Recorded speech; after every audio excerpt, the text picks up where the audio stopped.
ГСП онлайн. Городские новости сейчас. Вторник, 12:00. Актовый зал школы номер 18. Концерт инструментального дуэта «Романтик».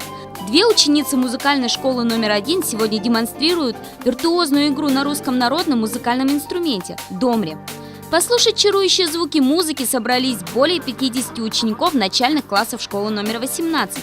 Мне бы хотелось привлечь молодых, можно сказать, начинающих музыкантов, детей второго как раз класса, сегодня у нас здесь будет первый, второй классы, для того, чтобы они начали учиться на этих инструментах и тоже по стопам вот этого нашего дуэта «Романтик» шли и участвовали во многих конкурсах. Солистки Полина Хлопотных и Анастасия Фатхудинова играют в дуэте уже 4 года.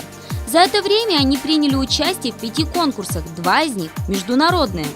Последний и самый сложный – «Сияние севера» в городе Ноябрьске. Из поездки девушки вернулись с дипломами призеров. В награду за успех бесплатное обучение в музыкальной школе на целый год. Сегодня дуэт играет около 15 произведений.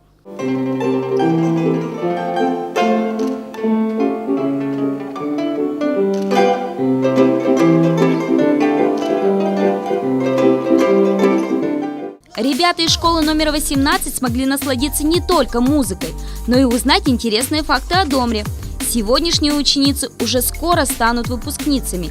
Однако преподаватели надеются, что на их место придут те, для кого музыка – увлечение на всю жизнь.